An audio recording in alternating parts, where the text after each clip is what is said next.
اور تمہارے لیے اس میں ہوگا جو تم طلب کرو گے۔ لیکن ایک صرف الجھن باقی رہ جاتی ہے کہ انسان کو تو پتہ نہیں ہوتا کہ کیا طلب کرے گا۔ اللہ تعالیٰ نے طلب کا انتظار کیوں فرمایا؟ تشتہی کے تابع ہی وہ ساری ضرورتیں کیوں نہ مہیا فرما دیں جنت میں جو انسان کبھی طلب کر سکتا تھا۔ تو اس میں بھی ایک گہری حکمت ہے اور بہت لطیف انداز میں ہماری تربیت فرمائی گئی ہے۔ طلب وہی کرتا ہے جس کو پورا اعتماد ہو، جو بے تکلف ہو، کچھ دیر ٹھہرنے کے بعد اسے یقین ہو کہ میں کچھ مانگوں گا تو میرا میزبان خوش ہوگا، اس سے ہماری اپنائیت بڑھے گی۔ تو اللہ تعالیٰ اس اپنائیت کے مضمون کو جنت کے تعلق میں ایک جگہ نہیں کئی جگہ بیان فرماتا ہے، یہاں تک کہ فرمایا کہ وہ ایک دوسرے سے چھین چھین کے کھائیں گے۔ جہاں سب کچھ موجود ہو، بافراغت موجود ہو، کسی چیز کی کمی نہ ہو، وہاں چھیننے کی کیا حاجت ہے؟ یہ ایک اظہار محبت ہے، ایک تعلق کا اظہار ہے۔ تو اصل مہمان نوازی وہ ہے جہاں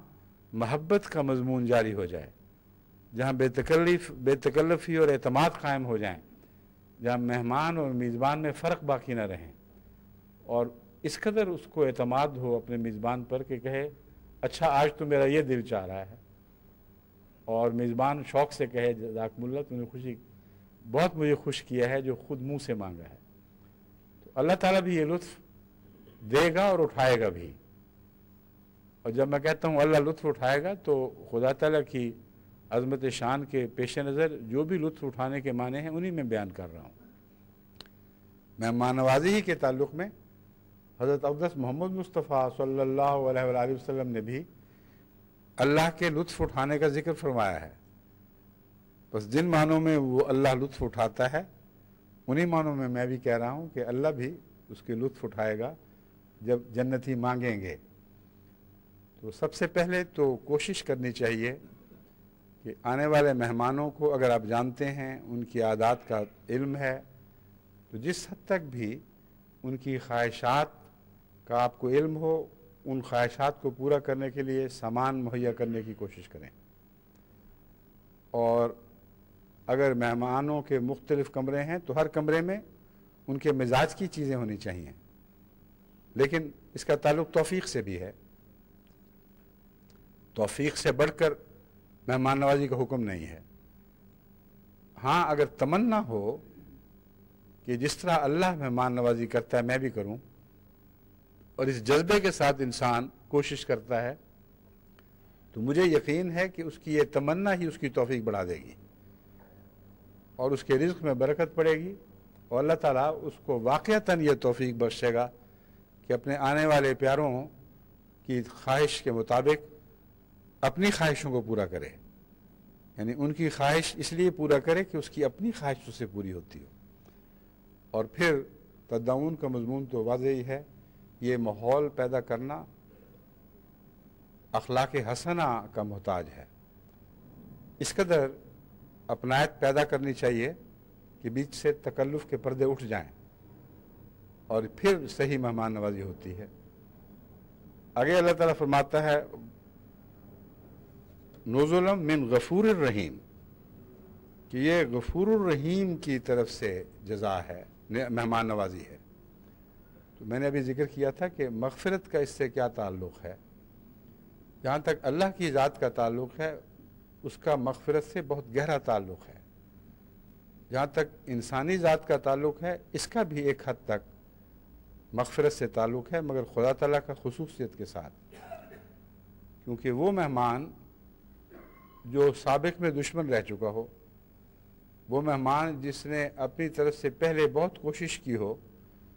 کہ دکھ پہنچائے، دل آزاری کرے، مخالفانہ رویہ اختیار کرے، اس کے سابقہ طرز عمل کی یاد بسا اوقات مہمان نوازی کو میلا کر دیتی ہے، اور عملاً انسان کے لیے بہت مشکل ہے کہ ایک ایسے مہمان سے بھی اسی طرح خوش اخلاقی کا سلوک کرے جس طرح ایک ایسے مہمان سے کرے جو پہلے ہی اس سے محبت کے رشتے بڑھا چکا ہو، اس کے لیے قربانیاں کرتا رہا ہو۔ اللہ تعالیٰ کے حضور حاضر ہونے والے جتنے بندے ہیں وہ ہیں بنیادی طور پر گناہ گار، اور اگر محض عدل سے دیکھا جائے تو کوئی بھی بخشا نہیں جائے گا، یہاں تک کہ اولو العزم انبیاء بھی یہی سمجھتے ہیں کہ بخشش تو محض اللہ کے کرم سے ہوگی، اللہ کے فضل اور رحم کے ساتھ ہوگی، ورنہ حقیقت میں کوئی انسان استحقاق کے طور پر بخشش کی طلب نہیں کر سکتا، اور بخشش نہ ہو تو پھر مہمان نوازی جس قسم کی بھی ہوگی وہ سب میلی اور کجلائی ہوئی مہمان نوازی ہوگی، اس میں وہ بے اختیار لذت، بے ساختہ لطف پیدا ہو ہی نہیں سکتا۔ تو اللہ تعالیٰ نے غفور کی صفت پہلے رکھ دی ہے، فرمایا کہ اس بات کی فکر نہ کرنا کہ تم کیا کرتے رہے ہو، یہ دیکھنا کہ کس کے مہمان بن رہے ہو، اور وہ غفور ہے، بہت بخشنے والا ہے، اس لیے تمہارے گناہوں کا کوئی خیال تک بھی تمہارے اپنے دل میں نہیں آنے دے گا، اس قدر مغفرت کا سلوک فرمائے گا کہ تم اس کی مہمان نوازی قبول کرنے کے لیے، اس سے لطف اندوز ہونے کے لیے اپنے دل کو صاف اور ستھرا پاؤ گے، اس میں کوئی ایسی ضمیر کے کچوکے باقی نہیں رہیں گے جو ہر وقت مہمان نوازی کی شان کو گدلاتے رہیں۔ میزبان تو خدمت کرتا جا رہا ہے، مگر مہمان اس بات میں دکھ محسوس کرتا ہے کہ میں کیا تھا، میں نے اس سے کیا کیا، اور یہ ایک طبی امر ہے۔ حضرت صلی اللہ علیہ وآلہ وسلم کے تعلق میں بھی صحابہ میں یہ مثال ملتی ہے کہ اس سے اسلام لانے سے پہلے جو حضرت صلی اللہ علیہ وآلہ وسلم کو دکھ دیے گئے، جن لوگوں نے دکھ دیے، اسلام کے بعد حیا سے ان کی نظر نہیں اٹھتی تھی، رسول اللہ علیہ وسلم کے چہرہ دیکھ نہیں سکے، کیونکہ یہ حیا ہمیشہ مانے تھی، یہ تصور چرکے لگاتا تھا کہ اس وجود کے ساتھ تم یہ کرتے رہے ہو، اب کس منہ سے تمہیں، کس نظر سے تم اسے دیکھنے کا حق رکھتے ہو۔ چنانچہ ایسے صحابہ ان کا ذکر ملتا ہے جو وصال کے بعد یہ نہیں بتا سکتے تھے کہ حضرت صلی اللہ علیہ وآلہ وسلم کا حلیہ کیا تھا، وجہ یہ تھی۔ تو غفور کا بہت گہرا تعلق ہے، خصوصاً اللہ کے تعلق میں غفور کا مہمان نوازی سے بہت گہرا تعلق ہے، کیونکہ گناہ گار بندے حاضر ہو رہے ہیں، اگر اللہ ان کو یاد نہ بھی دلائے تو اپنا ضمیر تو ضرور یاد دلائے گا کہ کس پاک وجود کے سامنے حاضر ہو، کس طرح تمہاری خدمت کی جا رہی ہے، تم کیا تھے۔ تو اللہ تعالیٰ فرماتا ہے وہ غفور ہے، وہ بخش دے گا، اور یہ مضمون مسلسل آگے جاری رکھا ہے۔ چنانچہ دیکھیے فرماتا ہے وَالَّذِينَ آمَنُوا وَهَاجَرُوا وَجَاهَدُوا فِي سَبِيلِ اللَّهِ وَالَّذِينَ آوَوا وَنَصَرُوا أُولَٰئِكَ هُمُ الْمُؤْمِنُونَ حَقًّا لَهُمْ مَغْفِرَةٌ وَرِزْقٌ کریم۔ پہلے مغفرت فرمایا، پھر رزق کریم بتایا۔ رزق کریم سے مراد ہے کریم کی طرف سے پیش کردہ رزق۔ یہاں رزق کا تعلق ربوبیت سے یا صفت رزاقیت سے نہیں باندھا، بلکہ کریم لفظ سے باندھا ہے جس میں مہمان نوازی کا مضمون پایا جاتا ہے۔ چنانچہ عربی میں مہمان نوازی کا محاورہ اکرام الضیف ہے، یعنی مہمان سے ایسا سلوک کہ وہ اپنی عزت محسوس کرے، اور یہ لفظ کریم دونوں طرف برابر اطلاق پاتا ہے۔ جب تک خود انسان کریم نہ ہو دوسرے کو کریم بنا نہیں سکتا، تو جب مہمان نوازی کریم ہوئی تو ظاہر ہے، لازم ہے بلکہ، کہ مہمان نوازی کرنے والا جو کریم مہمان نوازی کرتا ہے وہ خود معزز ہے، ورنہ کسی کمینے کو یہ توفیق نہیں مل سکتی۔ بس اللہ تعالیٰ نے جہاں جہاں مہمان نوازی کے ساتھ کریم کا لفظ باندھا ہے، کریم کی صفت بیان فرمائی ہے، وہاں یہی مضمون ہے کہ میں کریم ہوں، اس لیے میرے مہمان نوازی بھی کریم ہوگی۔ جو رزق میں تمہیں عطا کروں گا وہ بھی عزت بخشنے والا اور باعزت رزق ہوگا۔ لیکن مغفرہ پہلے ضرور رکھی ہے کہ جب تک مغفرت کے دروازے سے نہ گزرو تم حقیقت میں میری مہمان نوازی کی قبول کرنے کی یا اس سے لطف اندوز ہونے کی اہلیت ہی نہیں رکھتے۔ اس تعلق میں اور چند آیتوں کی مثالیں میں آپ کے سامنے رکھتا ہوں۔ اولئک ھم المؤمنون حقا لہم درجات عند ربہم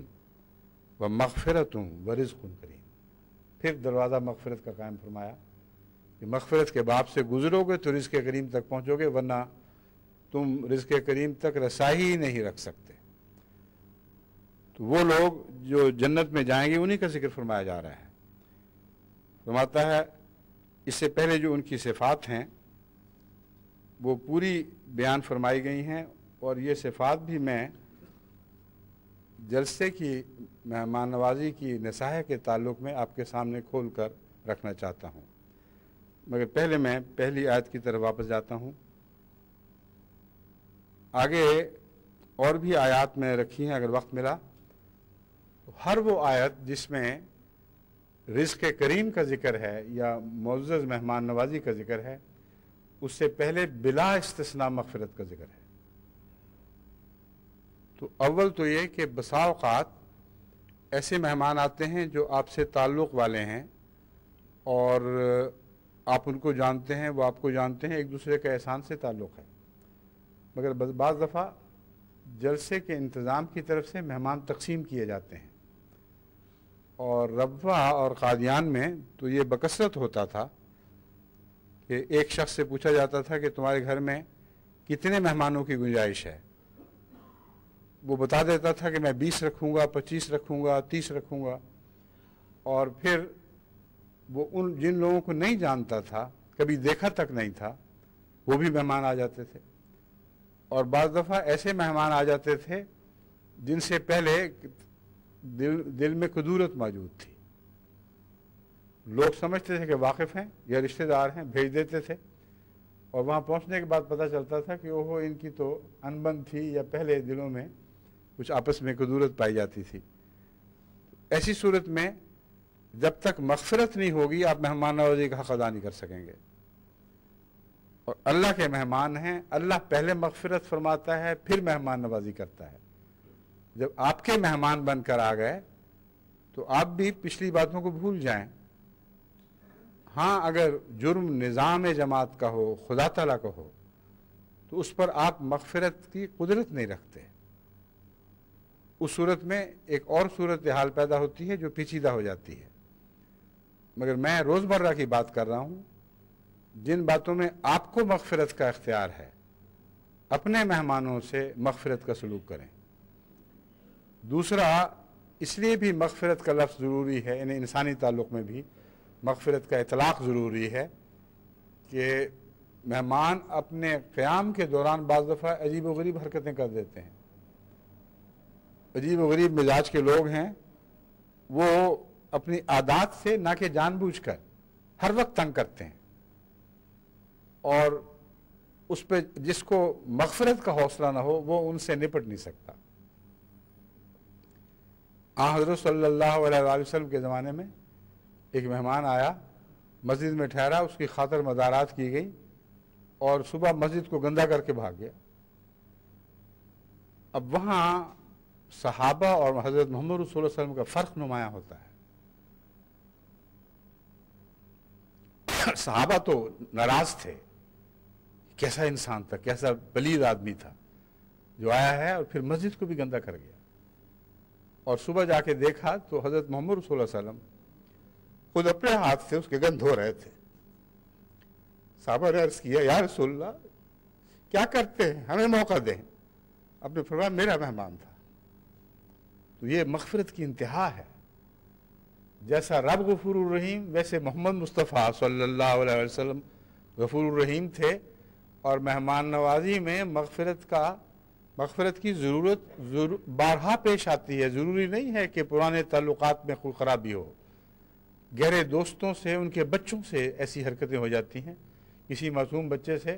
آپ کا قیمتی واز گر کے ٹوٹ جائے گا، کوئی بچے گندی عادات ہیں وہ دیواروں پر لکیریں مارنے لگ جاتے ہیں۔ جہاں تک آنے والوں کا تعلق ہے ان کو نصیحت میں الگ کروں گا، لیکن میں رکھنے والوں کے حوصلے کی بات کر رہا ہوں اس وقت۔ ان کو جہاں تک ممکن ہو مغفرت کا سلوک کرنا چاہیے اور اپنا حوصلہ بڑھانا چاہیے۔ نصیحت کرنی ہے تو کریمانہ نصیحت کریں، کیونکہ نصیحت بھی کریمانہ اور غیر کریمانہ ہو سکتی ہے۔ مہمان نوازی کے تعلق میں کریمی کے سوا اور کوئی ذکر نہیں ملتا۔ مہمان نوازی کرنی ہے تو کریم ہونا پڑے گا، رزق پیش کرنا ہے تو رزق کریم پیش کرنا ہوگا۔ اب رزق کریم کے تعلق میں یاد رکھنا چاہیے کہ یہاں رزق کی نوعیت کا ذکر نہیں ہے۔ ایک معمولی رزق بھی، بہت ہی غریبانہ رزق بھی رزق کریم بن جاتا ہے اگر اس کا مالک کریم ہو اور ایک کریمی کے جذبے کے ساتھ عزت افزائی کی خاطر مہمان کے سامنے اس طرح پیش کرے کہ وہ تھوڑے کو بھی بہت سمجھے اور اپنی عزت افزائی سمجھے۔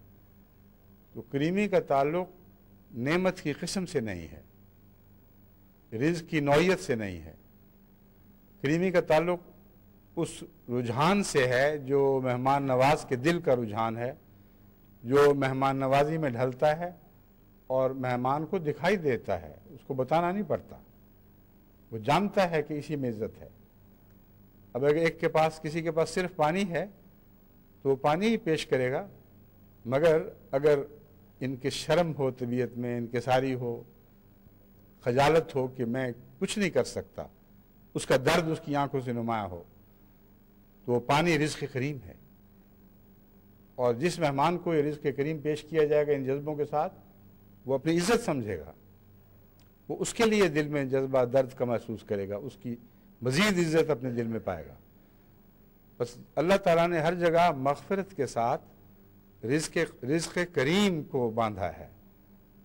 بس آپ کی غربت آپ کے رزق کریم پیش کرنے کی راہ میں حائل نہیں ہو سکتی، اور یہ بات کہ آپ مہمان کی سب تمنا اور خواہشات کو پورا نہیں کر سکتے،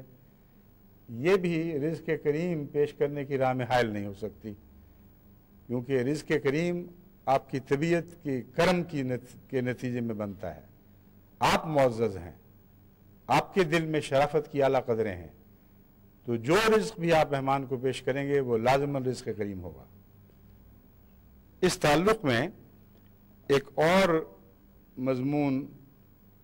جو اس آیت سے ابھرتا ہے جو میں نے آپ کے سامنے پڑھی ہے،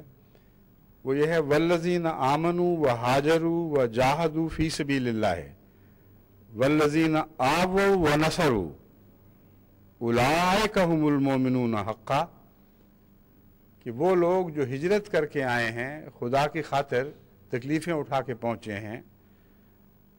یعنی ایمان لانے والے جنہوں نے ہجرت کی اور خدا کی خاطر جہاد کیے، وہ بھی، اور وہ لوگ بھی جنہوں نے ان کے لیے جگہ بنائی اور ان کی نصرت فرمائی،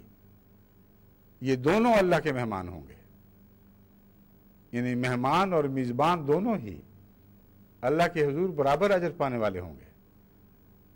بس ہمارے جلسوں میں جو لوگ آتے ہیں ان کو ایک گونا مشابہت ان لوگوں سے ہے جو اللہ کی خاطر سفر اختیار کرتے ہیں، خواہ ہجرت دائمی نہ بھی ہو۔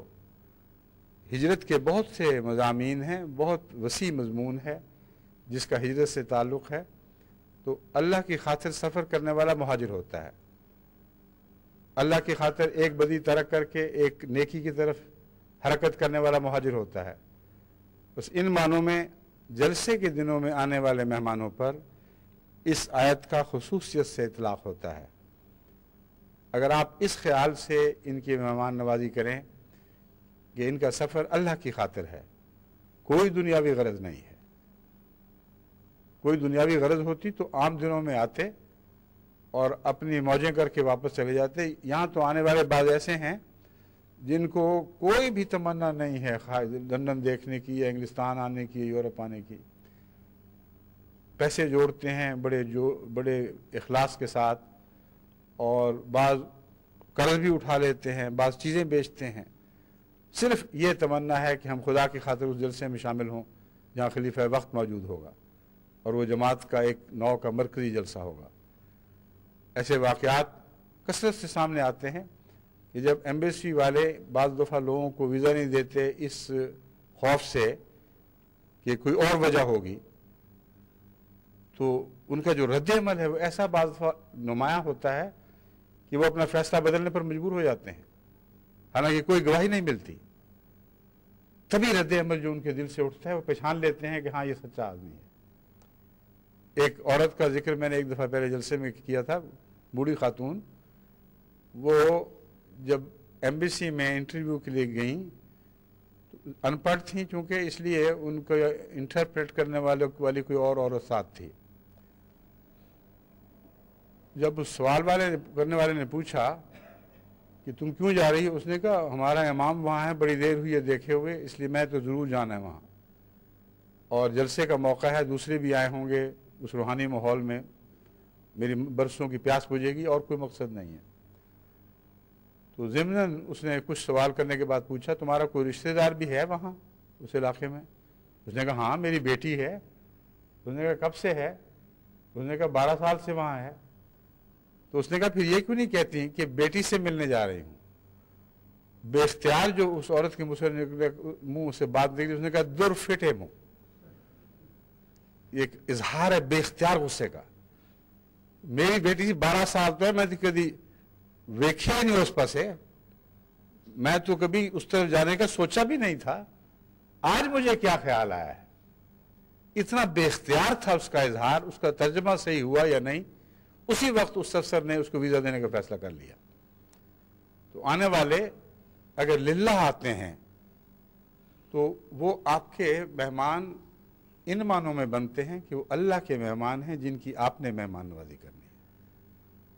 اس لیے پہلے سے زیادہ لازم ہے کہ وہ مہمان نوازی کریں جو اللہ اپنے بندوں کی کرتا ہے۔ اور دوسری ضرورت اس لیے بھی پیش آتی ہے کہ اللہ تعالیٰ نے آپ کو بھی ان مہمانوں کی لسٹ میں شامل کر لیا ہے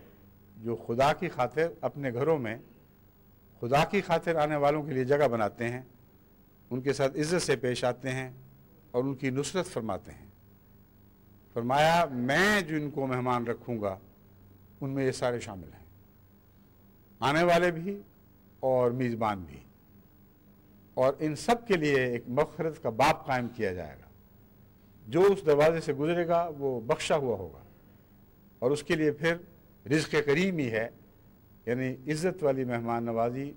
جو خدا کی طرف سے اس کے اکرام کا موجب ہوگی۔ اب لفظ کریم میں بہت ہی گہرا مضمون ہے، اگر محض اللہ تعالیٰ کو کریم کہہ دیا جاتا تو وہ بات نہ بنتی۔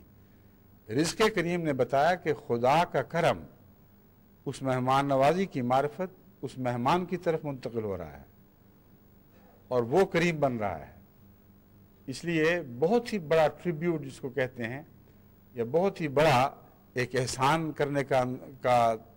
انداز ہے اللہ تعالیٰ کا، جسے اس محاورے میں ظاہر فرمایا گیا کہ اس کے سامنے رزق کریم پیش ہوگا، یعنی جس کو وہ رزق پہنچے گا وہ معزز ہوگا، اور جس معزز کی طرف سے وہ رزق پیش ہوگا وہ اس رزق کو اتنا ہی اسی طرح معزز کر دے گا جیسے پیش کرنے والا معزز ہے، اس کی شان اس میں پائی جائے گی۔ اور جس کی مہمان نوازی اس رنگ میں ہو رہی ہوگی اس کے تو بلے بلے ہیں، کیا شان ہے اس کی کہ اللہ کا مہمان بنا ہوا ہے اور رزق کریم پیش کیا جا رہا ہے۔ تو آپ اگر ایسا کریں گے تو اللہ وعدہ فرماتا ہے کہ میں تمہیں بھی اس فہرست میں داخل کروں گا جو میری خاطر مہاجر ہجرت کرتے ہیں یا میری خاطر ان کی عزت افزائی کرتے ہیں، وہ سب میرے مہمان ہوں گے، اور مغفرت اور رزق کریم کا میں ان سے وعدہ کرتا ہوں۔ دوسری آیت جس کا میں نے ذکر کیا تھا، جس میں اللہ تعالیٰ فرماتا ہے اولئک هم المؤمنون حقا لهم درجات عند ربهم ومغفرۃ ورزق کریم، وہ یہی وہ لوگ ہیں جو سچے مومن ہیں، لہم درجات عند ربهم، ان کے لیے ان کے رب کے حضور بڑے بڑے درجات ہیں، ایک درجہ نہیں ہے، صرف بہت سے درجات ہیں، وہ مغفرت ورزق کریم، اور مغفرت ہے اور پھر رزق کریم ہے۔ جن لوگوں کی صفات بیان ہوئی ہیں ان صفات پر بھی تو نظر ڈالیے، اس لیے آنے والے مہمانوں کو بھی وہ صفات اختیار کرنی چاہیے جو ان کو خدا کی مہمان نوازی کا مستحق بنائیں گی، اور جو ان کو مہمان ٹھہراتے ہیں ان کی بھی اس بات پر نظر رہنی چاہیے کہ اگر انہوں نے اللہ کا مہمان بننا ہے، اور آخر ضرور بننا ہے ان بندوں نے جن سے خدا مغفرت کا سلوک فرمائے گا، تو اپنے مہمانوں میں بھی ان صفات کو بڑھانے کی کوشش کریں اور خود اپنے اندر بھی وہ صفات جاری کریں، کیونکہ ایک آنے والا مہمان ہر معزز شخص کے گھر ٹھہرنے کا، اس کی مہمانی قبول کرنے کا خود بخود مستحق نہیں ہوتا۔ یہ درست ہے کہ میزبان خواہ کیسا ہی معزز ہو، وہ اپنے مہمان کی خاطر جھکتا ضرور ہے، اور ایک حد تک اپنے اعلیٰ مقام سے تنزل کر کے نیچے اتر کر اپنے مہمان کی خدمت کرتا ہے، یہ ایک طبعی امر ہے۔ لیکن اس کے باوجود بعض لوگ شایان شان نہیں ہوتے، اس لائق نہیں ہوتے کہ اس مہمان نوازی کے قابل ہوں، اس لیے اللہ تعالیٰ نے وہ صفات بیان فرما دیں کہ اگر تم میری مہمان نوازی کے قابل بننا چاہتے ہو تو ان باتوں کا تمہیں خیال رکھنا ہوگا۔ انما المؤمنون الذین اذا ذکر اللہ وجلت قلوبہم، میرے مہمان وہ لوگ ہوں گے، ایسے مومن کہ جب اللہ کا ذکر کرتے ہیں تو ان کے دلوں پر زلزلہ طاری ہو جاتا ہے، اس قدر ان کے دلوں پر خدا کا روب چھاتا ہے، ایسی ہیبت طاری ہوتی ہے، یا جوش محبت سے وہ تھر تھری لینے لگتے ہیں۔ اور وجلہ کا لفظی ترجمہ تو خوف ہے، لیکن خوف کے نتیجے میں جو چیزیں ظاہر ہوتی ہیں میں ان کا ذکر کر رہا ہوں۔ بس وجلت قلوبہم کا مطلب ان کے ڈر گئے ہیں، جیسے کسی نعوذ باللہ جانور سے ڈر گئے ہیں۔ اللہ کے خوف میں محبت بھی داخل ہے اور روب بھی داخل ہے۔ بس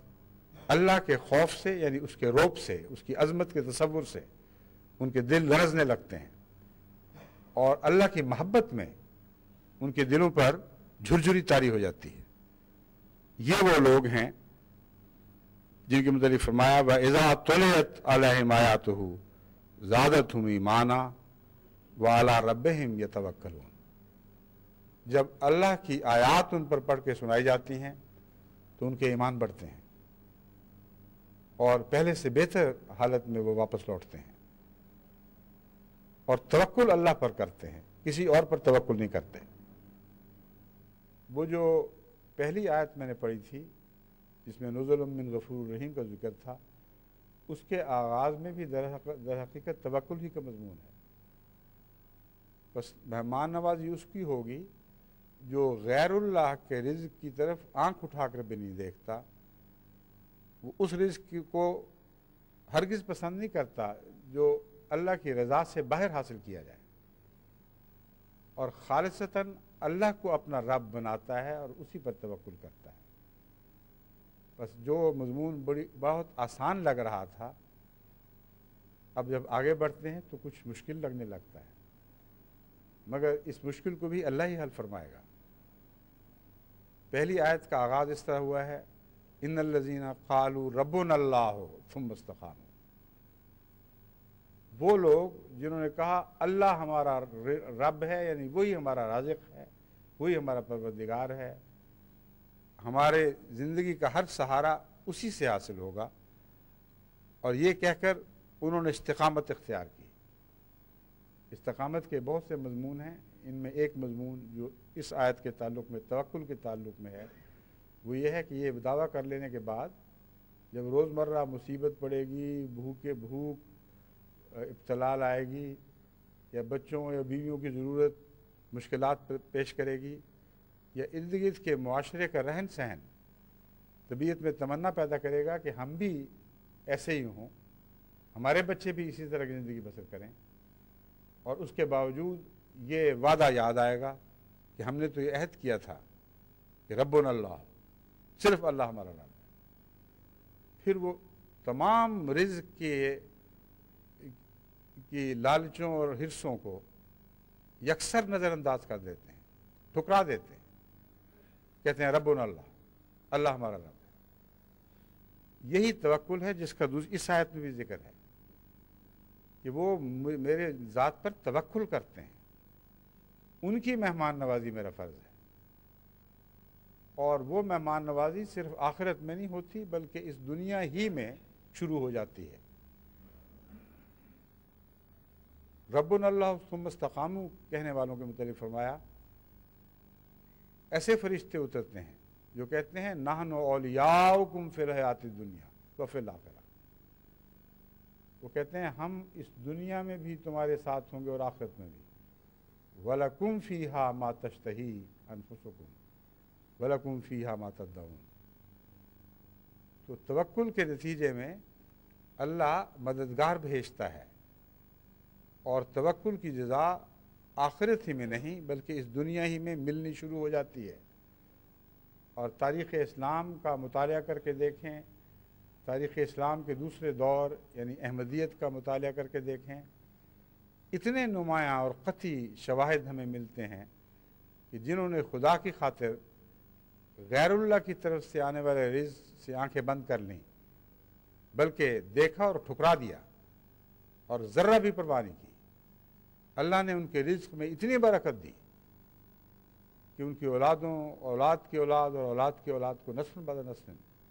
مالا مال کر دیا، اور آنے والے بھول بھی گئے کہ ہمیں کیوں رزق عطا ہو رہا ہے۔ لیکن در حقیقت خدا کا یہی وعدہ پورا ہو رہا تھا کہ تو نے مجھے رب کہا تھا، میرے ہو رہے تھے، مجھ پر توکل کیا تھا، اس لیے اب میں تمہارے رزق کا ضامن ہوں اور میں اسے بڑھاتا چلا جاؤں گا، دنیا میں بھی عطا کروں گا اور آخرت میں بھی عطا کروں گا۔ تو یہ دوسری صفت ہے جو معین ہو گئی۔ اب آنے والے اگر ضرورت کے ابتلا میں پڑھ کر قرض مانگتے ہیں، نیت یہ ہوتی ہے کہ واپس ہی نہیں کریں گے، یا گر جاتے ہیں اخلاق سے اور ہر کس و ناقص کے سامنے جھولی پھیلانے لگتے ہیں، یا یہ نہ بھی کرتے ہوں تو اپنی غربت کے قصے پیش کرنے لگ جاتے ہیں، اپنے حالات دردناک طریق پہ بتاتے ہیں، یہ سارے دراصل غیر اللہ سے رزق طلب کرنے کے بہانے ہیں۔ بعض لوگ جو اپنے حالات بیان کرتے ہیں، حقیقت میں وہ جس کے سامنے بیان کرتے ہیں اس سے دعا مانگ رہے ہوتے ہیں۔ یہ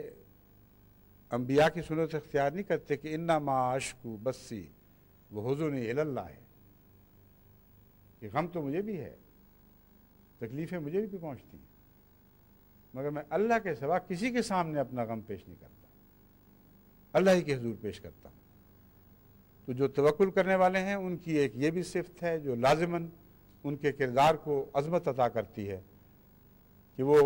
اپنے غربت کی پردہ پوشی کرتے ہیں، اپنے داغ دکھاتے نہیں۔ ہاں، غربت جو خود دکھائی دینے لگتی ہے، جہاں جگہ جگہ لگے ہوئے پیبند اپنی کہانی خود بیان کرتے ہیں، وہ ایک الگ قصہ ہے۔ ما ظاہرہ منہا جو ہے وہ اس میں بندے کا اختیار نہیں ہے، مگر رزق حاصل کرنے کی خاطر رحم کی توجہ اپنی طرف کھینچنے کے لیے انسان بندوں کے سامنے کوئی عز اختیار کرے، مانگے یا مانگے بغیر اپنے حالات پیش کر دے، یہ جائز نہیں ہے۔ اس لیے آنے والے اللہ کرے کہ ان میں کوئی ایک بھی ایسا نہ ہو جس کی نیت میں یہ فطور داخل ہو، مگر بعض دفعہ آنے والے ایسا کرتے رہے ہیں۔ اس لیے میں فرض سمجھتا ہوں کہ سب کو عموماً متنبع کر دوں۔ بعض میرے سامنے آ جاتے ہیں تو وہ ان کا کھلنا اور بات ہے، امام وقت کے سامنے ضرورتیں پیش کرنا یہ اور مضمون ہے۔ میں ان کو کسی قسم کا متہم نہیں کر رہا، ان پر کوئی اتہام نہیں، مگر لوگوں کے سامنے مجلسوں میں بیٹھ کر ایسی باتیں کرنے والے جو ہیں وہ ان کی اطلاعیں مجھے پہنچتی رہتی ہیں، اور لوگ بتاتے ہیں کہ فلاں شخص کا یہ حال تھا اس لیے ہم نے یہ کام کیا۔ میں کہا آپ کو کیسے پتہ چلا؟ اس نے خود بتایا، پتہ کیوں نہ چلے؟ اور پھر یہ لوگ بعض دفعہ پھر بالآخر پیشہ ور ہو جاتے ہیں اور خدا سے توکل کا تعلق کاٹ لیتے ہیں۔ ایسی صورت میں حضرت صلی اللہ علیہ وآلہ وسلم نے جو انذار پیش کیا ہے وہ یہ ہے کہ قیامت کے دن ان لوگوں کے چہرے ایسے ہوں گے کہ چمڑے ہڈیوں سے لگے ہوں گے اور ان کے درمیان کوئی گوشت نہیں ہوگا۔ جب پوچھا جائے گا کہ یہ کیا بات ہے تو پتہ چلے گا کہ وہ اپنی غربت لوگوں کے سامنے پیش کیا کرتے تھے اور خدا کی بجائے لوگوں سے امداد کے طالب رہتے تھے۔ سوالی ہیں یہ لوگ، تو ایک طرف یہ حکم ہے کہ سوالی سے غصے سے پیش نہ ہو، اسے زیادتی نہ کرو، اسے دباؤ نہیں. دوسری طرف یہ ارشاد ہے کہ دیکھو خود سوالی نہ بننا، یعنی اللہ کے سوالی بنو، غیر اللہ کے سوالی نہ بنو. تو جن لوگوں کی مہمان نوازی کا ذکر آپ نے سنا کہ اللہ مہمان نوازی فرمائے گا، اب ان کے حالات بھی سنیں کہ وہ کیسے لوگ ہیں جن کی اللہ تعالیٰ مہمان نوازی فرمائے گا. اور خود اللہ تعالیٰ کے الفاظ میں ذکر کر رہا ہوں،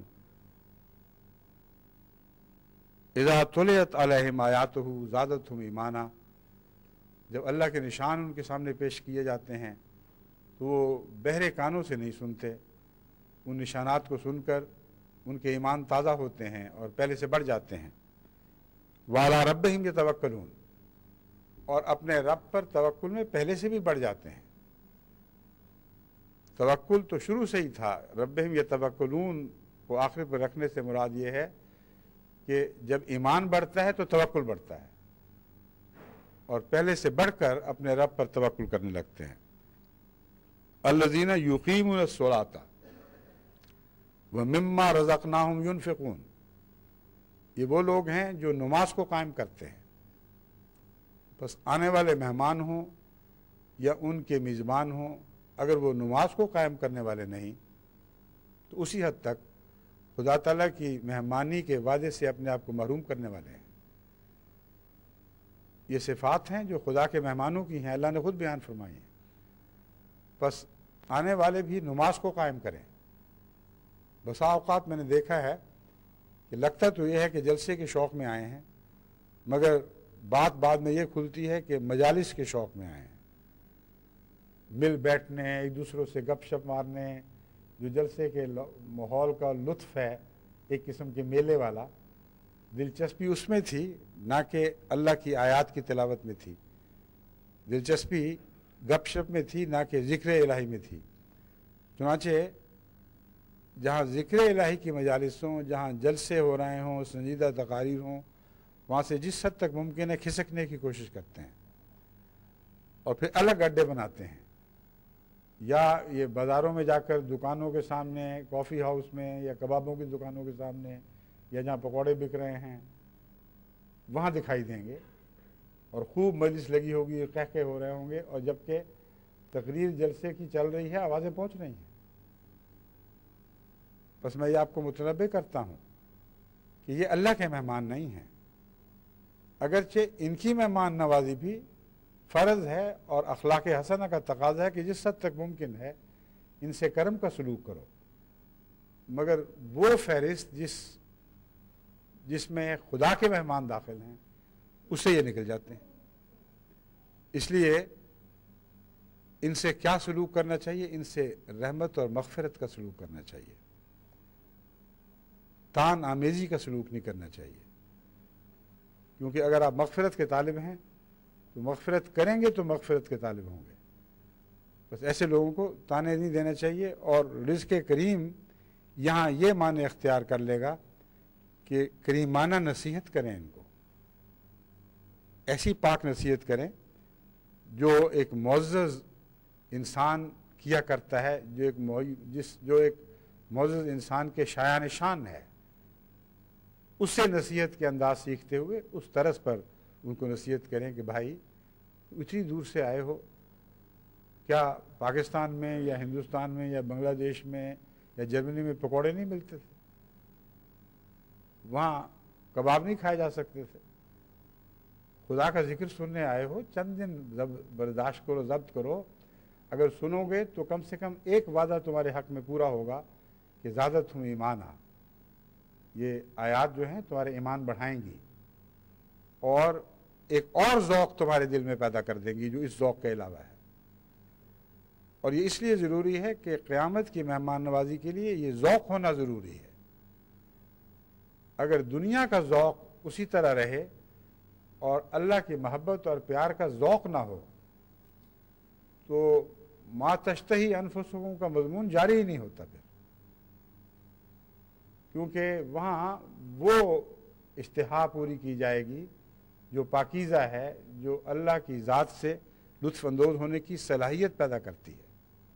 یا صلاحیت کا تقاضا کرتی ہے. بس خدا کے مہمان بننا ہے تو اس دنیا میں اس کی آیات سے لطف اٹھانا تو سیکھ لو. اگر خدا کے مہمان بننا ہے تو جب اس کا نام آئے تو اس کے روب اور اس کی تمکنت سے اور پھر اس کی محبت سے تمہارے دلوں پر ایک لرزہ طاری ہو جائے. جو لذت تم یہاں پاتے ہو اس کے ذکر سے وہی لذت آگے تمہاری مہمان نوازی کرنے والی ہے. بس دنیا کی زندگی میں ضرور یہ چیزیں ہیں انسان کو لذت پہنچاتی ہیں جو عام دنیا کی چیزیں ہیں، مگر مراد یہ ہے کہ انہی کا نہ ہو رہنا، ذکر الہی سے بھی لذت حاصل کرنے کی صلاحیت پیدا کرو، کیونکہ آخر پر پھر ذکر الہی رہ جائے گا. یہ مادی لذتیں یہیں رہ جائیں گی، یہ وہاں نہیں پہنچیں گی. بس اس پہلو سے اپنی بھی تربیت کریں، اپنی اولاد کی بھی تربیت کریں، اور جلسے کے دنوں میں کوشش کریں کہ آپ کے مہمان زیادہ سے زیادہ وقت جلسے کے دوران جلسے ہی میں رہیں. یہ نہ دیکھیں کہ تقریر کس کی ہے، کیونکہ تقریر کسی کی بھی ہو، خدا کی خاطر ایک تیار کرنے والے نے آپ کی مہمان نوازی مہمانی تیار کی ہے، اور اس کو آپ کو قبول کرنا چاہیے. اور ابتدا میں اگر اس کے خلاف طبیعت مزاج اس کے مطابق نہ بھی ہو، طبیعت اس کے خلاف ہو یا نہ ہو، مزاج کا پوری طرح تطابق نہ بھی دیکھیں آپ، تب بھی رفتہ رفتہ اللہ تعالیٰ وہ مزاج پیدا کر دیتا ہے. اور یہ بہت پرانا بچپن سے میرا تجربہ ہے کہ بسا اوقات ایک جگہ بیٹھے ہیں، کوئی خاص شوق نہیں تھا اس تقریر کو سننے کا، میں اس لیے کہ ہونی ہے، ہو رہی ہے، اللہ تعالیٰ کی خاطر ہے، چلو بیٹھ جاتے ہیں. کئی ایسے مقرر ہوتے ہیں جو انسان کو پسند نہیں ہوتے، مگر بیٹھنے کے بعد ہمیشہ یہ احساس ہوا کہ نہ بیٹھتے تو محروم رہتے. تیار کرنے والے بڑی محنت سے اللہ کی خاطر کچھ چیزیں تیار کرتے ہیں، اور بڑے سے بڑا عالم بھی ان کو سن کر ضرور کچھ نہ کچھ فیض پاتا ہے. ہر ایک کا ایک اپنا رنگ ہے، ہر ایک کا اپنا ایک ذوق ہے جس کے مطابق وہ چیزیں تلاش کر کے پیش کرتا ہے. بس ایسی تقریروں کو جو آپ کے مزاج کے مقرروں کی طرف سے نہ ہوں، حقارت سے دیکھنا، نظر انداز کر دینا، یہ ایک تکبر کی روح ہے جو اللہ تعالیٰ کو پسند نہیں. اور فائدہ ضرور ہوگا آپ کو، یہ ہو نہیں سکتا کہ خدا کی خاطر آپ بیٹھے ہوں اور فائدہ نہ ہو. اور اگر کچھ بھی سمجھ نہ آئے، کچھ بھی پتہ نہ چلے کہ کیا ہو رہا ہے، تب بھی بیٹھنا ہی بیٹھنا ہے، کیونکہ محبوب کا ذکر ہے. اور ایسے غیر ملکی ہم نے دیکھے ہیں، امریکہ سے جو مہمان آیا کرتے تھے، قادیان میں بھی اور روا میں بھی، یا باہر کے جو دوسرے ملکوں سے بھی، پوری تقریریں خواہ وہ نظام ٹرانسلیشن کا ہو یا نہ ہو، پوری تقریریں پورا وقت بیٹھ کر سنتے تھے. آواز آتی تھی، سمجھ کچھ نہیں آتی تھی، مگر خدا کے خاطر بیٹھے رہتے تھے. تو اگر باہر سے آنے والے وہ جو خالصتاً خلوص سے اللہ کی خاطر سفر کرتے ہیں، یہ نمونے دکھا سکتے ہیں کہ جو زبان نہ بھی سمجھ آتی ہو اس میں بھی بیٹھے رہیں، تو وہ لوگ جنہیں کچھ نہ کچھ وہ زبان سمجھ آتی ہے، ان پر تو بدرجہ اولا فرض ہے، ان پر تو لازم ہے کہ وہ خدا کے خاطر اس مجلس میں بیٹھیں. اگر کچھ نہ بھی پلے پڑے تو آپ نے کچھ ضائع نہیں کیا، یہ وقت آپ کے کام آ گیا. کیونکہ حضرت صلی اللہ علیہ وآلہ وسلم فرماتے ہیں کہ خدا کی خاطر بیٹھنے والوں کی صحبت ایسی بابرکت ہے کہ جو شخص محض پاس کسی اور غرض سے بھی بیٹھ جاتا ہے مگر شامل رہتا ہے، اس پر بھی اللہ تعالیٰ برکت نازل فرماتا ہے، اور فرشتوں کو کہتا ہے کہ ان کو بھی ان لوگوں میں لکھ لو جو میرے ذکر کرنے والوں کے پاس بیٹھے تھے اور ثواب کے مستحق ہیں. کیونکہ جو میری خاطر بیٹھنے والے لوگ ہیں مجھے اتنے پیارے ہیں، ایسے معزز ہیں کہ ان کے ساتھی بھی ان سے عزت پاتے ہیں. تو آپ اس خاطر جلسے کی تقریروں میں بیٹھیں، اگر خود سمجھ نہیں آتی یا ذوق نہ بھی ہے، کہ کم سے کم اس وجہ سے ہی اللہ تعالیٰ کی پیار کی نظر پڑے گی، اور ہو سکتا ہے یہی آپ کی بخشش کا سامان ہو جائے. تو وہ رونقیں جو جلسے سے باہر ہو جاتی ہیں وہ جلسوں کے اندر رہیں گی. اور باہر کامل سکون اور امن ہوگا، اور کوئی شخص بے ضرورت پھرتا دکھائی نہیں دے گا، اور پنڈال ہمیشہ بھرے رہیں گے، اور یہ بات فی ذاتے ہی ایمان بڑھانے کا موجب بنتی ہے، بہت اعلیٰ تربیت کا موجب بنتی ہے۔ پھر فرمایا الذین یقیمون الصلاۃ، یہ لوگ نماز کو قائم کرتے ہیں۔ اب جلسے کے دوران مہمانوں کو بھی اور میزبانوں کو بھی، دونوں کو نماز کو بہرحال قائم کرنا ہے، کیونکہ یہ سب تعریفیں ان لوگوں کی جا رہی ہیں جنہوں نے آخر مغفرت کے دروازے سے گزرنا ہے، جن کے خدا تعالیٰ کے نزدیک بڑے درجات ہیں۔ تو آپ کو اس کا مستحق یوں بننا ہوگا کہ نمازوں کو قائم کرنا ہوگا۔ جلسے کے دنوں میں باقاعدگی سے ہر شخص جو وہاں موجود ہو اس دائرے میں اسے نماز پڑھنی چاہیے، سوائے اس کے کہ کوئی فریضہ ایسا سپرد کیا گیا ہو، ایسا نظام جماعت کی طرف سے کام ہو کہ وہ اس وقت باجماعت نماز میں شامل نہیں ہو سکتا، اس کو پھر الگ باجماعت نماز پڑھنی چاہیے۔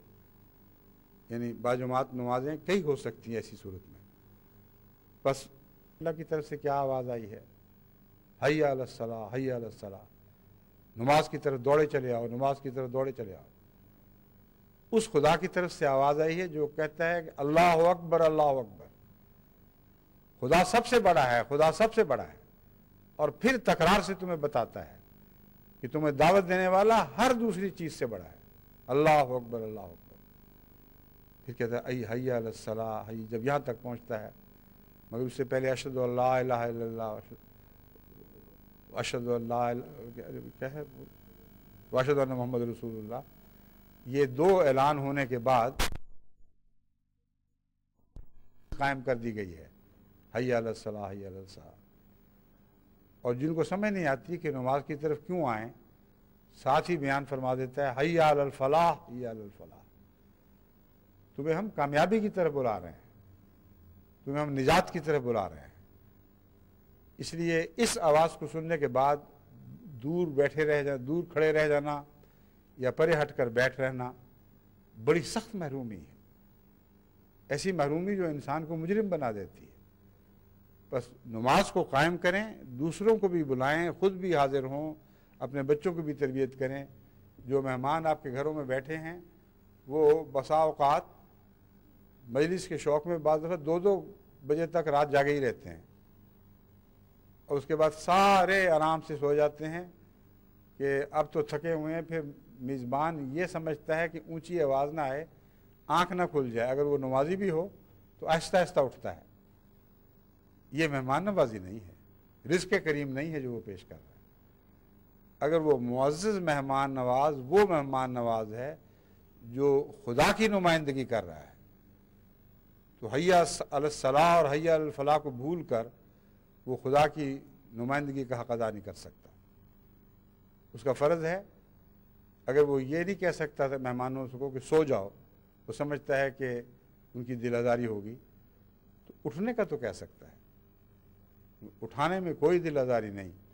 اگر وہ نماز کے وقت کا اٹھانا ہے، بلکہ سنت رسول کے مطابق ہے، قطع نظر اس کے کہ کوئی تھکا ہوا ہے، کتنے دنوں کا جاگا ہوا ہے۔ جب نماز کا وقت آتا ہے تو جگانا سنت انبیاء ہے، اور قرآن کریم جگانے ہی کی ہدایت کرتا ہے۔ اور صبح کی نماز میں یہ اعلان بھی داخل فرما لیا ہے کہ الصلاۃ خیر من النوم، الصلاۃ خیر من النوم۔ دیکھو نماز نیند سے بہت بہتر ہے۔ یہاں نیند کا فرق نہیں کیا کہ تھوڑی نیند سے بہتر ہے یا زیادہ نیند سے بہتر ہے، ہر نیند سے بہتر ہے۔ کیسے ہی تھکے ہوئے کی نیند کیوں نہ ہو، تو کم سے کم یہ تو کریں کہ نماز کے وقت دروازے کھٹکھٹائیں اپنے مہمانوں کے، میاں پہلے تم اپنے شوق سے جاگے تھے، اب خدا کی خاطر جاگو، جس کی خاطر یہ سفر اختیار کیا تھا اس سے ملنے کے لیے اٹھو،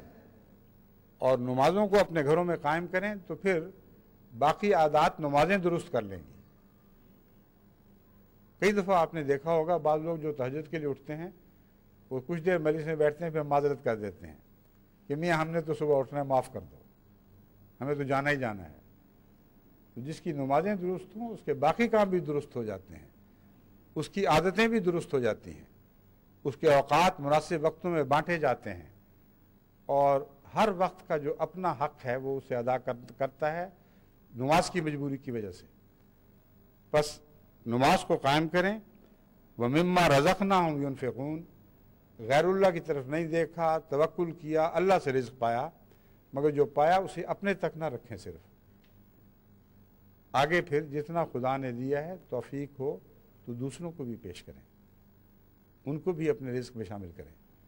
اب دیکھیں کتنا زبردست مہمان بن رہا ہے اللہ کے لیے. ایسا مہمان ہے کہ اس کی ایک ایک ادا خدا کو پیاری ہے. اسی لیے اس موقع پر فرماتا ہے اولئک هم المؤمنون حقا, یہ سچے مومن ہیں, لہم درجات عند ربہم, ان کی ایک ایک ادا خدا کے حضور ان کے درجے بنا رہی ہے. ہر بات جن کی جو بیان کی گئی ہے اللہ کی خاطر وہ اختیار کرتے ہیں, وہ اللہ کو اتنی پیاری ہے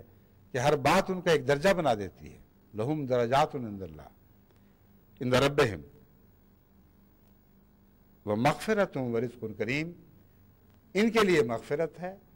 اور مغفرت کے بعد پھر رزق کریم ہے جس کا پہلے میں ذکر کر چکا ہوں. بس اللہ تعالیٰ تمام ان میزبانوں کو جو UK جماعت سے تعلق رکھتے ہیں, خدا کی خاطر آنے والے مہمانوں کی مہمان نوازی کا حق ادا کرنے کی توفیق عطا فرمائے, اور جس طرح میں نے بیان کیا ہے صبر اور حوصلے کے ساتھ مغفرت کا سلوک کرتے ہوئے جہاں تک ممکن ہے ان کی دلداری کریں اور دل آزاری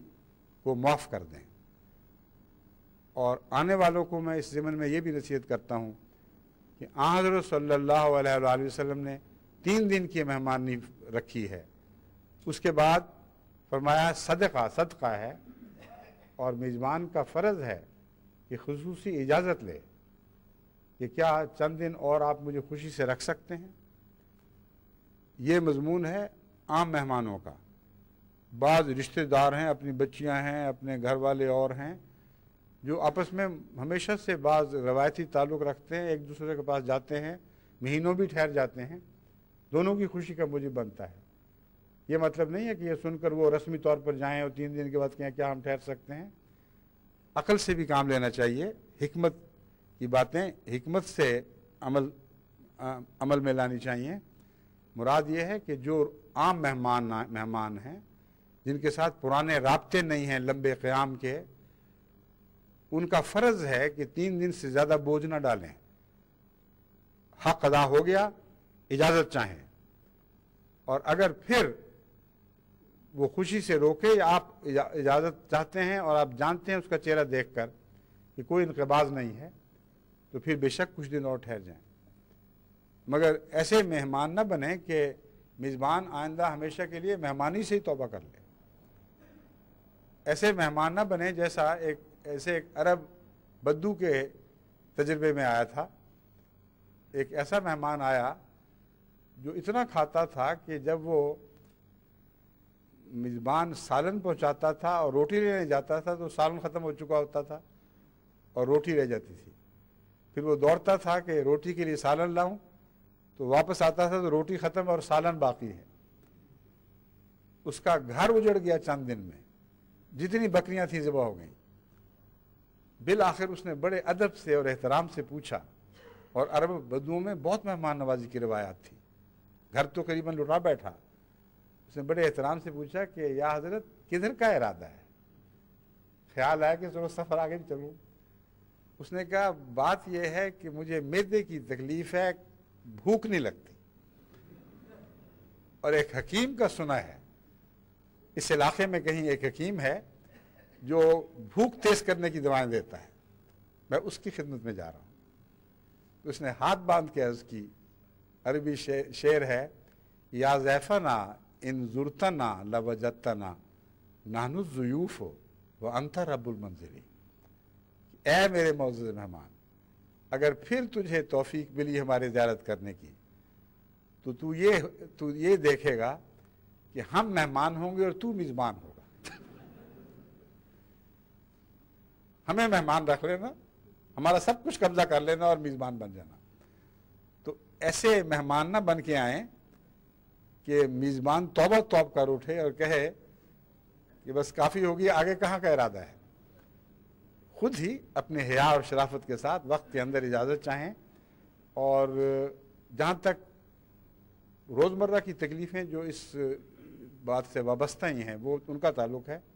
اللہ ہر میزبان کو جزا دے گا جو اس کی خاطر قربانیاں کرتا ہے۔ اللہ آنے والوں کو بھی سچے معنوں میں مسلمان مہمان بننے کی توفیق عطا فرمائے،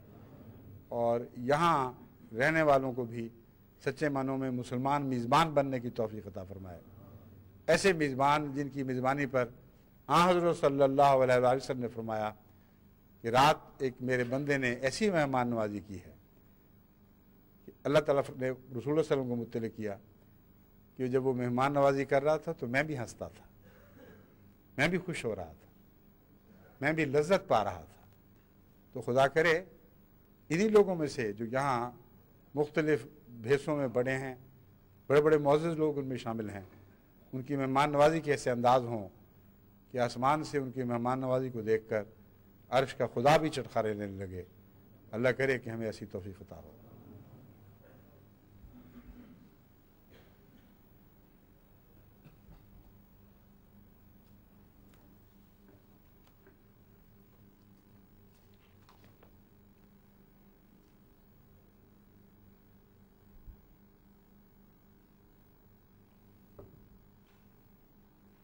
الحمد لله نحمده ونستعينه ونستغفره